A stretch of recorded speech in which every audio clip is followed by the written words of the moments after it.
The manifest was wrong. Archivist Velthon noticed it first.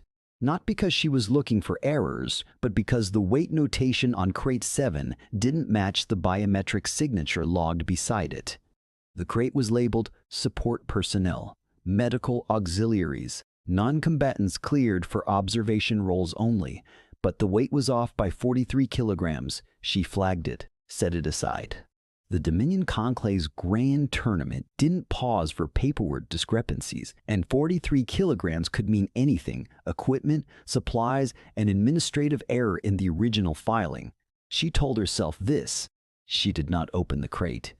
3 days later, when the crate's occupant stepped onto the arena floor without authorization, without a registered fighter designation, without even a translator implant calibrated for combat frequencies, Velthon would remember that number.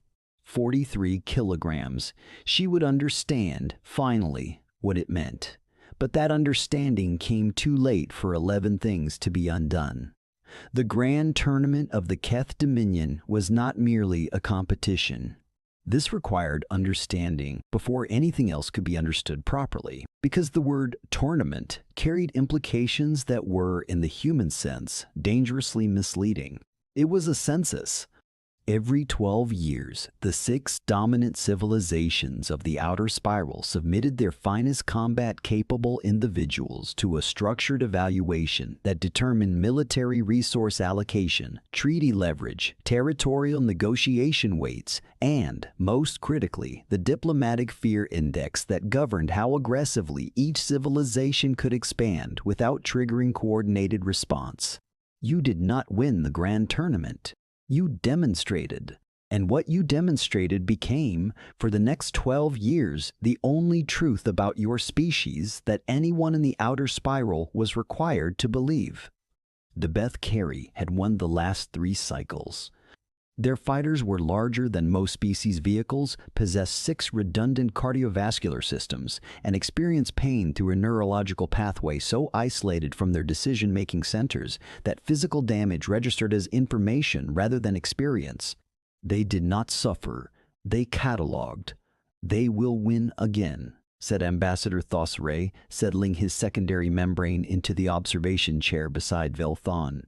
The question is merely by how large a margin. The humans submitted a roster, Velthon said. A pause, the kind of pause that precedes a very particular type of condescension. The humans submitted athletes, Thosray said. Sprinters, swimmers. A person whose primary qualification appears to be throwing a weighted disc. These are not soldiers. They also submitted 11 names under the category of combat representation. I reviewed those files. He folded 2 of his forearms. Their largest registered fighter weighs less than a juvenile Beth Carey. Their fastest is 60% below the Conclave minimum threshold for Tier 1 classification. They will not survive preliminary elimination. Velthon looked at her manifest, at the weight discrepancy, at the name she'd cross-referenced 3 times now because something about it kept pulling her attention back. The name was Reyes. M. No rank listed. No combat record on file with the Conclave Registry. No biometric pre-submission, which was a violation of standing tournament protocol, which should have triggered an automatic disqualification flag, which somehow had not triggered, which meant someone had either made an error or made a decision, and those were very different things. She didn't mention it to Thosray. She didn't know why. The preliminary rounds confirmed every prediction the Conclave's statistical models had generated about the human delegation. Methodically, efficiently, and with the detached precision of a civilization that had been running these calculations for longer than humanity had possessed written language, the models had assessed, projected, and been completely correct. The humans lost. Dara Okonkwo was the first to be eliminated. A sprinter from Lagos who had set 3 galactic records in atmospheric speed trials, only to discover that the Conclave's definition of combat speed included reaction to stimuli delivered at frequencies the human nervous system couldn't consciously process. She wasn't slow, she simply couldn't see what she needed to dodge. She was removed from the field with 2 fractured ribs, and the particular expression of someone who had just learned that an entire category of reality had been withheld from them. "She's laughing," said conclave observer Sean Murray, pulling up the recovery feed on her secondary display, her antennae tilted forward. "Why is she laughing?" "Unknown behavioral response," Belthon said. "She was watching, too." Okonkwo was on the medical platform, cracked ribs, gasping slightly with each breath, and the corners of her mouth were pulled up. "Is it a pain response? Her pain indicators are elevated, yes. But the vocalization pattern doesn't match distress. It matches." Velthon searched her records. "It matches what they call amusement." Sean Murray's antennae went very still. "She is amused by her own injury." "That appears to be the case." The silence that followed was the particular quality of silence that occurs when a piece of information is too structurally strange to immediately incorporate. "Move on," Sean Murray said finally. "Log it as anomalous." They logged it. They moved on. They did not discuss what kind of organism finds its own defeat funny, because there was no comfortable framework for that question, and the conclave's preliminary schedule did not include time for uncomfortable frameworks. This was the first misinterpretation. By the 3rd day, 7 of the 11 registered human combat representatives had been eliminated.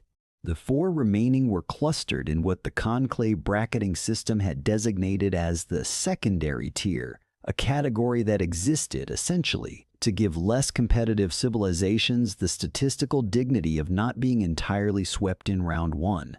The humans were not expected to leave the secondary tier. The Vefkari fighter designated Grath Yule disposed of his first secondary tier opponent in 11 seconds. The opponent was Hemi Walker, a New Zealander with a combat record that had looked impressive by human standards, special forces, 17 years, decorations that translated awkwardly into conclave notation but suggested significant experience. Grath Yu weighed approximately 900 kilograms. Walker weighed 91. The weight ratio alone should have made the outcome a formality. It nearly wasn't. Walker lasted 4 minutes and 22 seconds. This was, the conclave's records would later show, longer than any human had lasted against a Vethkari in the 3 prior tournament cycles combined. Walker didn't win. He didn't come close to winning. But he did something that caused 3 senior conclave officials to quietly request a review of the combat footage that same evening. He adapted. Not in the abstract evolutionary sense the conclave's biologists sometimes discussed when explaining how certain species developed resistance to atmospheric toxins over generations. In real time, within the span of a 4-minute fight, Hemi Walker changed his approach 4 distinct times based on information he was gathering about how the Vethkari moved. He was running a study. Inside a fight he had no chance of winning. While being hit hard enough to fracture 2 bones in his left arm, he was taking notes. "He's not trying to win," said the first official who reviewed the footage. "Then what is he doing?" asked the second. The first official didn't answer immediately. He watched the footage again. He watched Walker take a hit that should have ended the engagement, stagger, and immediately try something he hadn't tried before.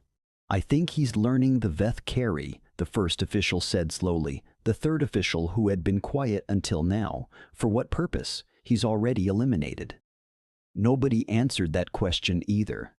Velthon, reviewing the same footage from her archive station 3 floors below, wrote one line in her personal log: "The manifest weight discrepancy, 43 kilograms. I still haven't found where it went." The name Reyes appeared on an official combat roster for the first time on the morning of the 4th day. Not on the human roster. The human roster was exhausted. The last 3 representatives had been eliminated overnight, and the delegation's official status had been downgraded to observer classification. The name appeared on the emergency substitute roster, a procedural mechanism that existed because, occasionally, a registered fighter suffered injury or incapacitation before their scheduled bout, requiring a replacement from within the same delegation. The Conclave had not needed to invoke this mechanism in 6 tournaments. The rules existed in the registry but were not considered operationally relevant. The Reithkai fighter Osvin had consumed something in the athlete's compound that had disagreed with her biochemistry profoundly. She would recover, but not within the tournament window. Her delegation was scrambling.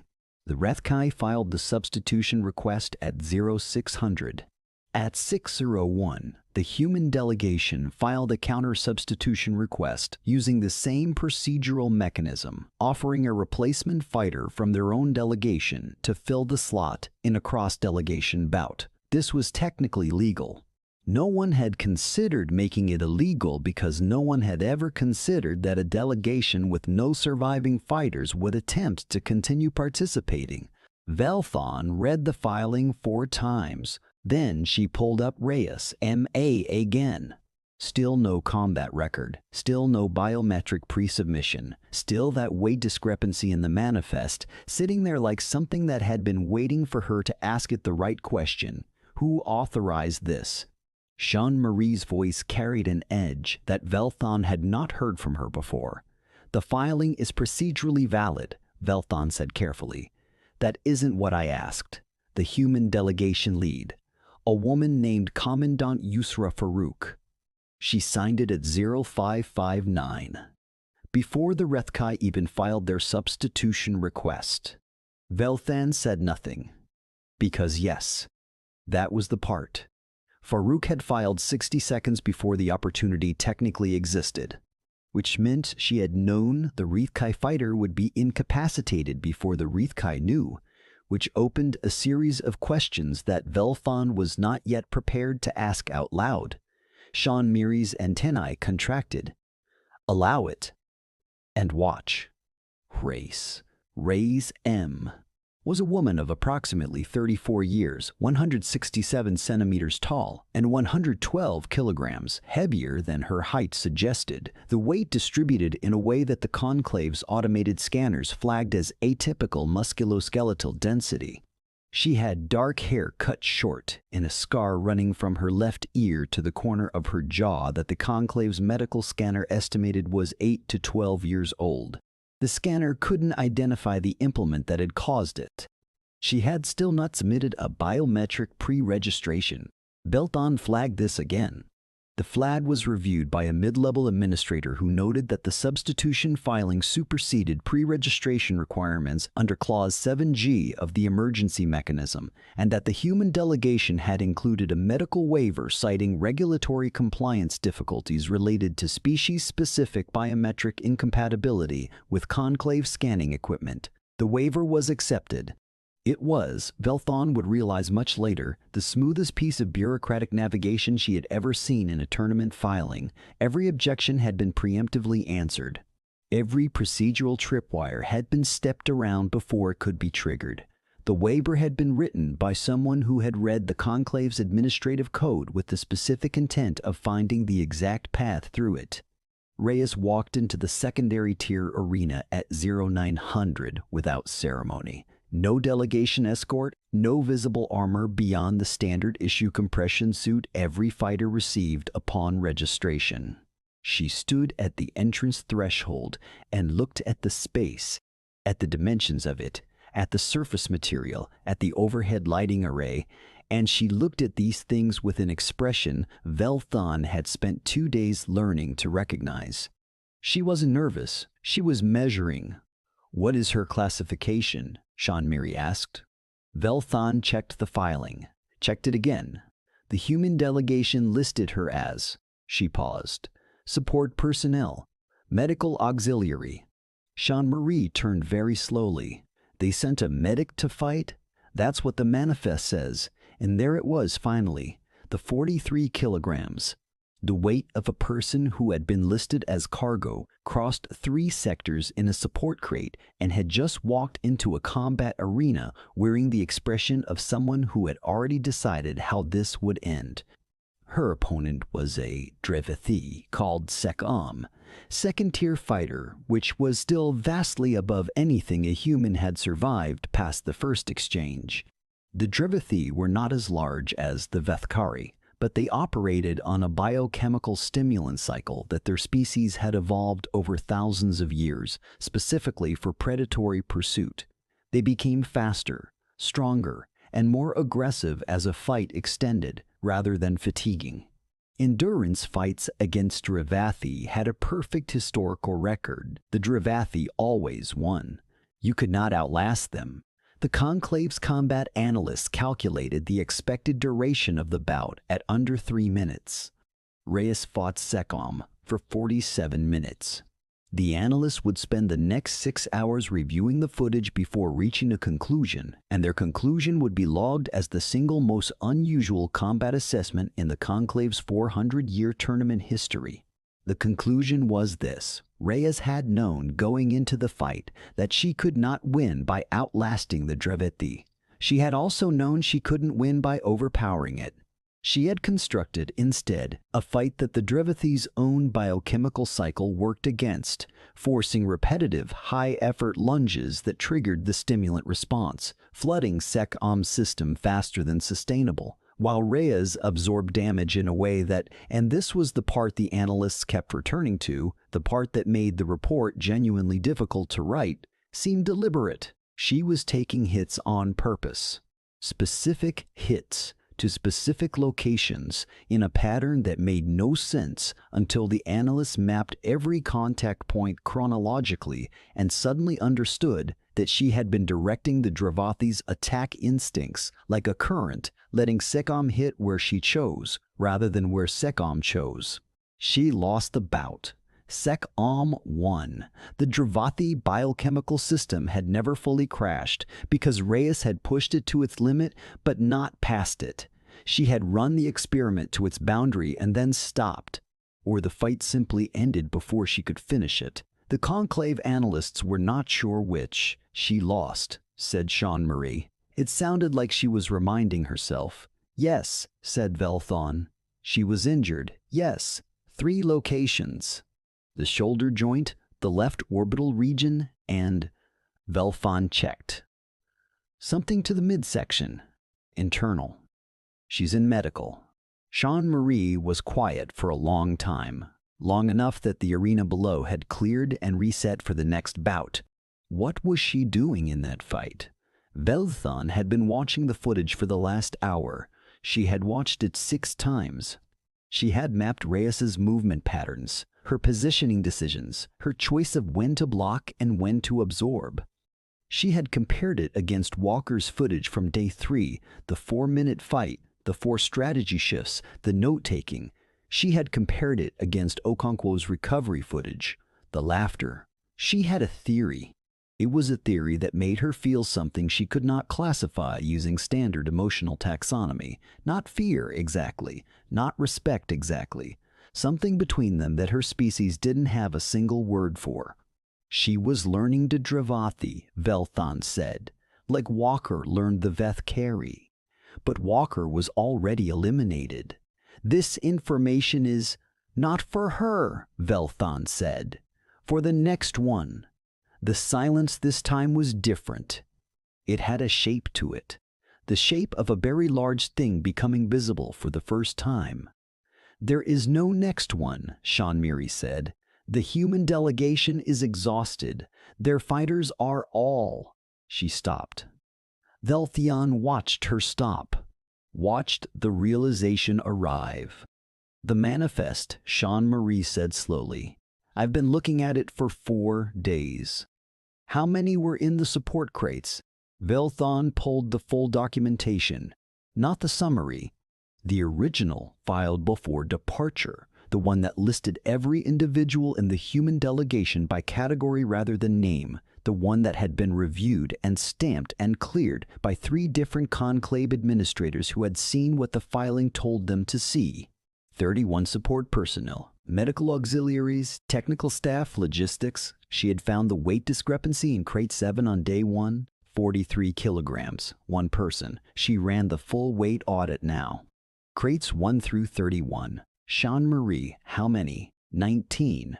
Velthon's voice was very steady. She was proud of how steady it was. 19 weight discrepancies. 19 people who shouldn't be here by their listed classifications? They're all fighters. I think they're all Reyes. Sean Mary turned. Say that clearly. I think Reyes is a category, not a person. I think there are 19 people in this delegation who were filed as support personnel, traveled as cargo, and have never been registered with the Conclave's combat system, which means they have no records, which means the Conclave has no data on them, which means we have no statistical model for what they can do. Sean Mary's voice had lost its edge. What replaced it was something Velthon recognized from disaster briefings, from assessments of things that had already gone wrong. When did the humans plan this? Velthon looked at the filing timestamps, looked at the administrative waiver, looked at Commandant Farouk's substitution request, filed at 0559, 60 seconds before the opportunity existed. I think they planned it before they left Earth, she said. Commandant Yusra Farouk was 61 years old, which in human terms meant she moved with the particular economy of motion that belongs to people who have stopped wasting energy on anything that doesn't matter. She sat across from Velthon in the delegation conference room and drank something hot from a container she had brought herself, and she waited. Velthon had requested this meeting without explaining why. Farouk had come without asking. You found the discrepancies, Farouk said. Not a question. 4 days ago, Velthon said, something moved in Farouk's expression. Possibly appreciation. You waited. I wanted to understand what I was looking at before I reported it. And do you? Velthon considered this honestly. I understand the mechanism. 19 people filed as non-combatants, inserted into the delegation as support staff, held in reserve while your registered fighters competed. Each registered fighter gathered information in their bouts, lost their bouts, returned the information. To the reserve, Farouk said. To the reserve. Your support personnel, who were watching every match, absorbing every debrief, building a complete picture of every fighting style in this tournament before entering it themselves. Velthon paused. You sacrificed your registered fighters. I didn't sacrifice them. They volunteered. Okonkwo, Walker, the others, they knew going in that they would lose. They knew going in that their job wasn't to win. Farouk took a slow drink, set the container down. Do you understand the difference? Velthon did not answer immediately because she was discovering that she was not sure she did. You designed your registered roster as an intelligence operation, Velthon said. They weren't competing, they were collecting. Every fight, every loss, every injury, it was all going into a database for the 19 people who haven't fought yet. That's accurate. Your fighters endured significant physical damage to gather that information. Yes. Voluntarily. Yes. Voluntarily. Yes. Velthon felt the unnamed thing again, the one between fear and respect. It was larger now. Why? Farouk looked at her with an expression that was very difficult to read, which Velthon was beginning to understand was not evasiveness but rather the particular patience of someone explaining something to a person who has most of the pieces but hasn't arranged them yet. Because 12 years is a long time, Farouk said. And we've lost 3 cycles, and we know what losing costs us in treaty weight and territorial allocation, and who gets to expand and who gets pushed back. We did the math. She picked up the container again. Our registered fighters losing hurt, badly, ask them. But if our reserve comes in clean, with complete intelligence on every other fighter in this tournament, and wins, then that hurt was worth exactly what we spent it on. Velthon sat with this. I have to report the discrepancies, she said finally. I know. The Conclave may disqualify the reserve fighters. The documentation violations are covered by Clause 7G, the same mechanism we used for the Rethkai substitution. We filed correctly, Archivist. Every name, every crate, the weight discrepancies exist because the Conclave's forms don't have a category for what we brought. Farouk smiled, and it was the kind of smile that contains a very long history. Rechecked. Velthon pulled up the forms in her mind. ran through the categories, and discovered slowly, with the sinking sensation of someone who has been outmaneuvered on a board they thought they were observing rather than playing, that Farouk was right. The forms didn't have the category. The conclave had never needed it because no delegation had ever done this before. The rules assume that support personnel were support personnel, because why would a civilization send 20-plus high-capability fighters into a tournament and hide 19 of them in cargo crates labeled as medical auxiliaries, enduring 3 weeks of transit in conditions not designed for human comfort, waiting? Because the waiting is the strategy, Velthon said aloud. Farouk nodded slowly, as if she'd been waiting for exactly that sentence. "You're not trying to win the tournament," Velthon said. "You're trying to win the model, the Conclave's statistical model of human combat capacity. Whatever your reserve demonstrates, that becomes the baseline the Conclave uses for the next 12 years when calculating Earth's treaty weight." "You're not fighting the other species. We're fighting the number," Farouk said. "We've always been fighting the number, and if your reserve wins enough bouts, the number changes. Earth's fear index changes. And for 12 years, everyone making decisions about expansion and territory and treaty pressure has to calculate a different version of what humans can do." Velthon stared at her. "How long have you been planning this?" "Since the last cycle ended." Farouk stood, picked up her container, paused at the door. "Archivist, when you file your report, and you should, you're right to, consider including a note about timeline. About the fact that you found the discrepancy on day 1. She looked back. "We were counting on someone finding it eventually. We just needed it to be late enough." She left. Velthon sat in the empty conference room and understood, finally, the last piece. The weight discrepancies hadn't been an oversight. They had been a message timed for discovery after the intelligence gathering phase was complete and before the reserve deployed, so that the Conclave's administrators would be scrambling to assess the documentation legality precisely when they most needed to be watching the arena. The humans had hidden their fighters in the bureaucracy. The first of the reserve entered competition that afternoon, filed under a new batch of procedural substitutions so smoothly processed that 3 administrators signed off before anyone connected them to the morning's documentation review. His name was Corporal James Adesanya, and he was listed in his original manifest entry as a nutritional specialist. He fought a Veth Carey, not Grathuel, a different one, lower ranked, which was still the rough equivalent of a human professional boxer deciding to fight a vehicle. Adesanya had Walker's footage, Reyes's footage, and the footage of 6 other human fighters' bouts compiled into something that Velthon could only describe, when she wrote her report later, as institutional memory. He knew how the Veth Carey moved. He knew the specific mechanical limitations of their 6 redundant cardiovascular system under sustained stress. He knew the 17 seconds it took for the pain catalog function to reroute after a strike to the secondary nerve cluster running beneath the left shoulder plating. He lost.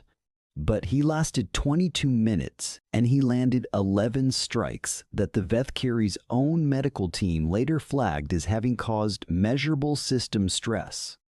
And when he came off the field, he handed a data chip to the next reserve fighter, who handed it to the one after that, and Velthon, watching the chain of hands passing that chip, felt the shape of what was happening with a clarity that made the unnamed emotion between fear and respect collapse into something entirely new. She didn't have a word for it in any language she spoke. She started inventing one. The reserve fighters didn't win every bout. They didn't need to. They won enough against opponents they shouldn't have been able to sustain fights against for long enough that the tournament's statistical analysts began quietly running new models.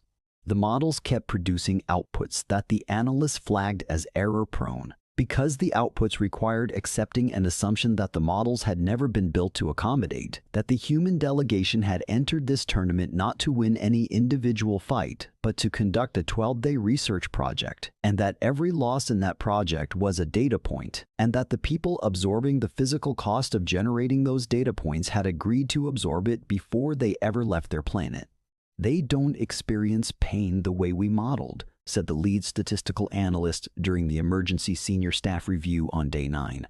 His name was Preth Khan, and he was, by the conclave's internal assessment, the most rigorous mind in the tournament's operational infrastructure. He had spent 2 days refusing to say what he was now saying. Our pain response model for humans predicted behavioral modification, retreat, protective posturing, cessation of engagement, above a threshold we calculated at roughly 30% structural damage. The human fighters are not demonstrating this modification. They feel pain, said another analyst. The biometric data confirms they feel it. They are not governed by it. Preth Khan pulled up Reyes's data alongside Walker's alongside 6 of the reserve fighters. Look at the decision patterns. Every human fighter, past a certain damage threshold, actually shows increased strategic complexity, more variations, more adaptation attempts, as if the pain is information they're using rather than a signal they're responding to. The room was quiet. "That's not adaptive," said someone in the back.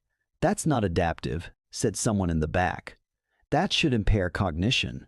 Pain above threshold impairs cognition in every species we've documented, except, Preth Khan said, apparently this one. Reyes fought again on day 11. She shouldn't have been cleared by medical. The internal damage from her first bout had been assessed as requiring 14 days of recovery.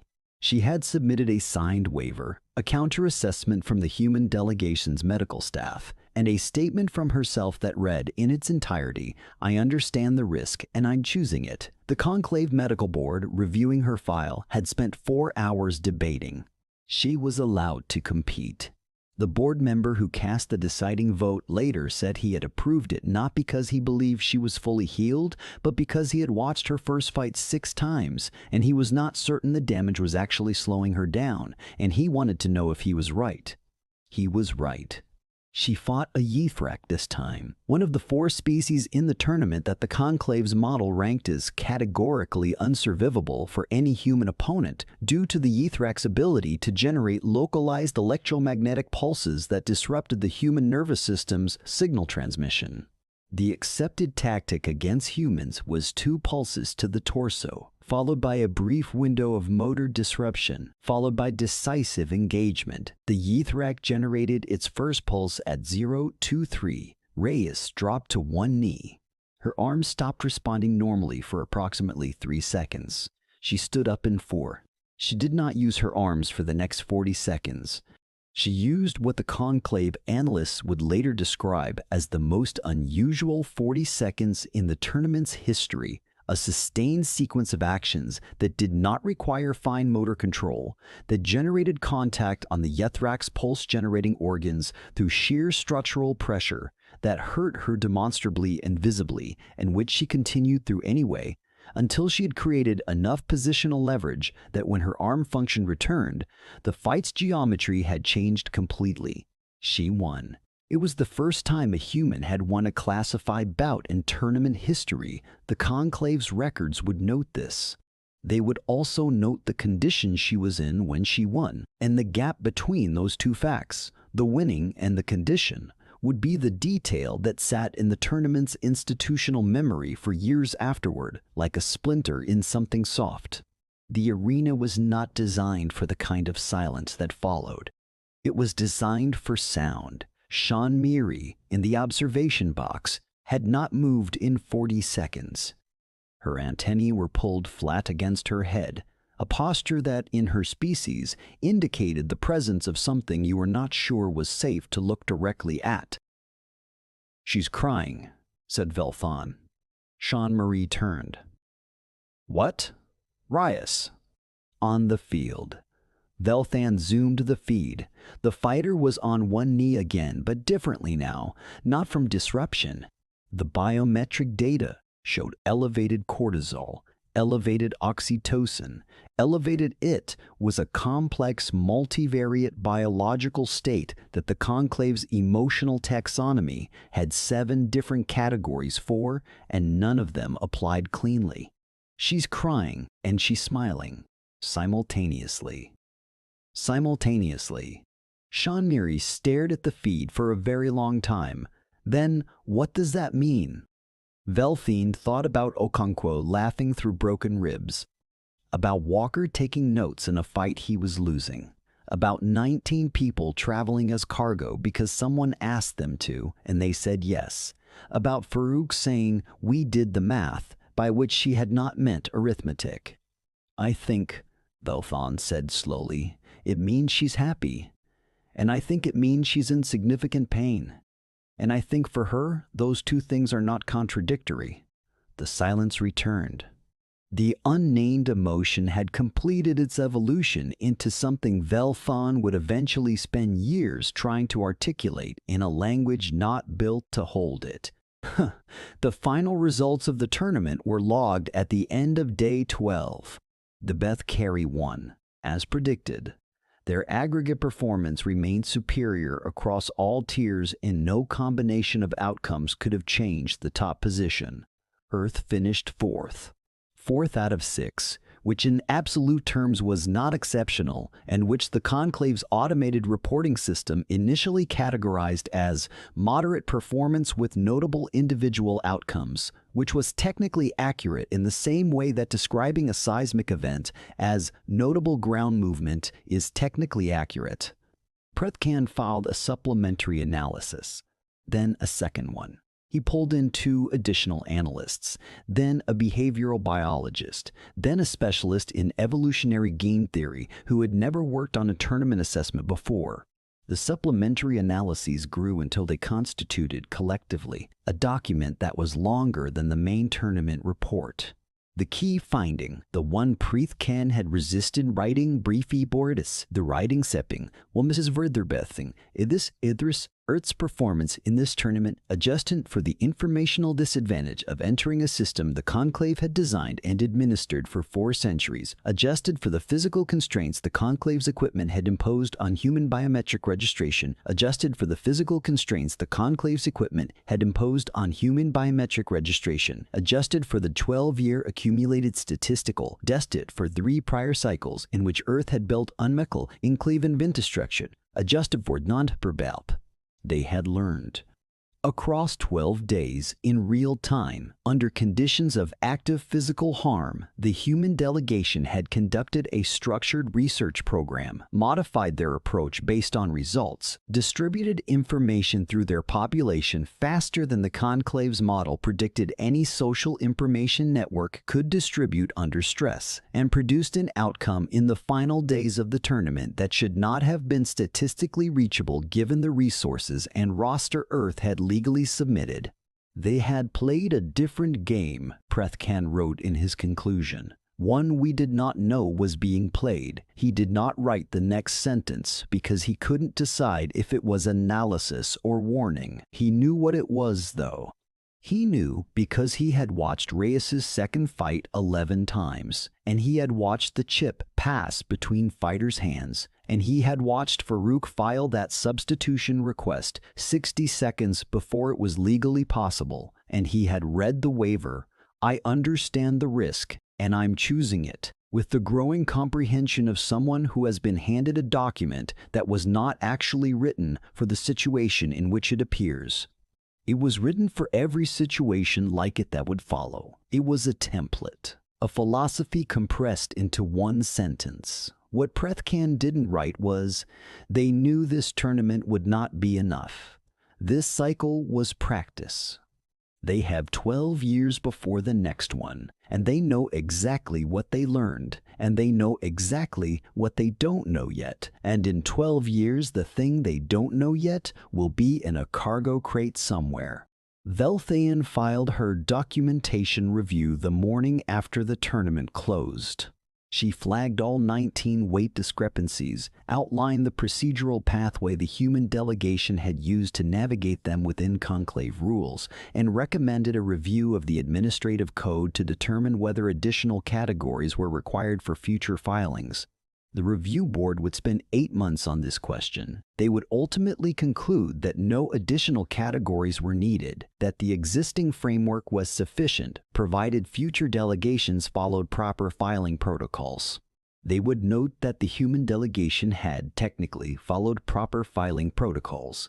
They would not write down the thing this implied. Jean-Marie submitted a separate recommendation.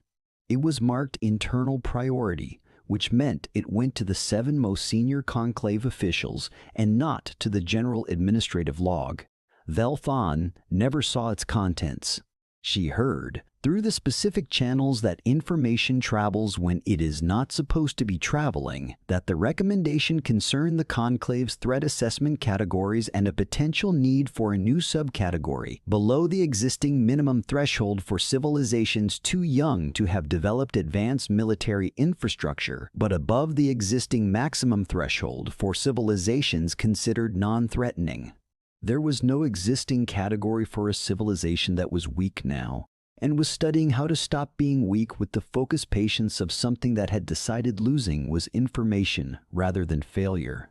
The category didn't exist because it had never been needed before. In the medical bay on the last morning, Velthon found Reyes doing something that the medical staff had documented but not reported, because they weren't sure how to classify it. She was watching footage on a small personal device, tournament footage, not her own fights. She was watching the Veth carry, Grathuel specifically, the one who had cleared Walker in 11 seconds. She was watching, and she was making notes in a small physical book, which was a technology so old relative to the Conclave's standard documentation methods that the medical staff had initially logged it as a decorative artifact. She looked up when Velthon entered. Neither of them spoke for a moment. "You know the rules prohibit post-tournament data retention for competitive analysis," Velthon said. "Personal notes on conclave fighter profiles are not covered by the prohibition," Reyes said. "The prohibition covers digital recordings and biometric exports." I checked. She looked back at her notes. The conclave's rules were written before anyone considered that someone might watch a fight and just remember it. Velthon sat down across from her, looked at the book, looked at Reyes's shoulder, which was still visibly compromised, the joint held at an angle that suggested the healing was incomplete and probably painful. "What are you learning?" Velthon asked. Reyes was quiet for a moment. Then, 12 years is not a long time for most species. She wrote something. "For us, it's enough to change what we're made of. Functionally, in 12 years, we can train people who don't exist yet, develop approaches nobody's tried, build the thing we couldn't build this cycle, because we didn't understand the gap until we measured it." "You lost," Velthon said. "Not unkindly. We finished 4th. Reyes looked up. Her eyes, Velthon noted, were the particular quality of tired that exists on the far side of having spent everything you had and having found it sufficient. From nothing to 4th in one cycle. That's the number we care about. Velthon thought about the 12 years, about what 19 people in cargo crates had cost, about Okonkwo's cracked ribs and the laughter, about the chip passing from hand to hand in the corridor outside the arena. "What you're willing to go through," Velthon said quietly, "to get the number to change." "Does it?" She stopped, tried again. "Does it concern you? The cost?" Reyes considered this with what seemed like genuine care, not dismissiveness, real consideration of whether the concern was valid. "Yes," she said simply. "Every name, every injury. Yeah." She turned a page. "But you know what concerns me more? The version of the next 12 years where we don't do this. where we show up the same way we always have, and we come in sixth again, and the treaty weight stays where it is, and every expansion decision that cuts against Earth is made by people who have the math on their side. She looked at Velthon steadily. I'd rather the cost be ours to choose. Velthon sat with that for a long time. When she finally stood to leave, she paused at the door. In 12 years, she said, if Earth submits a delegation again. When? Reyes said, without looking up. When Earth submits a delegation again, I will be watching the manifests from the moment they're filed. Reyes smiled. It was the small, complex smile of someone receiving information they already had. I know, she said. We're counting on it. Belfon left. She walked the length of the medical corridor and stepped out into the conclave's transit atrium, which was full of the organized noise of a tournament closing. Delegations departing, equipment being cataloged, the ordinary bureaucratic texture of an event returning to record. She stood in the middle of it and thought about a word she was inventing, a word for the feeling between fear and respect that had no existing translation. She thought about what the conclave's model had been wrong about, and what it would need to change to become right, and whether right was even the correct goal anymore. She thought about what it meant that the most dangerous thing in the human delegation had been listed as cargo. She thought about 19 people saying yes to traveling in crates across 3 sectors because someone had shown them the math and they had agreed that the math was worth it. She thought about what species looks like when it is not the strongest thing in the room and decides that this is not a reason to stop. The grand tournament had ended. The records would be filed. The Bethcari would receive their resource allocation and treaty weight adjustments. Earth would receive its 4th place notation and its modestly improved fear index and its 12 years before anyone looked at it directly again. And somewhere, in a transport already moving back toward the edge of the outer spiral, 20-some humans were debriefing, writing, talking in the specific way that people talk when they are already planning the next time. 20-some people who had spent their bodies like currency in the world's most deliberate investment and were now, methodically, counting what they had bought. Not the strongest species in the galaxy. Not even close. Just the one that had decided, a very long time ago, that losing was something you could learn from, and that learning was something you could do even while it hurt, and that hurting was something you could choose to keep doing, as long as you knew what you were buying with it. The conclave had categories for everything. It did not have a category for that. It would need one.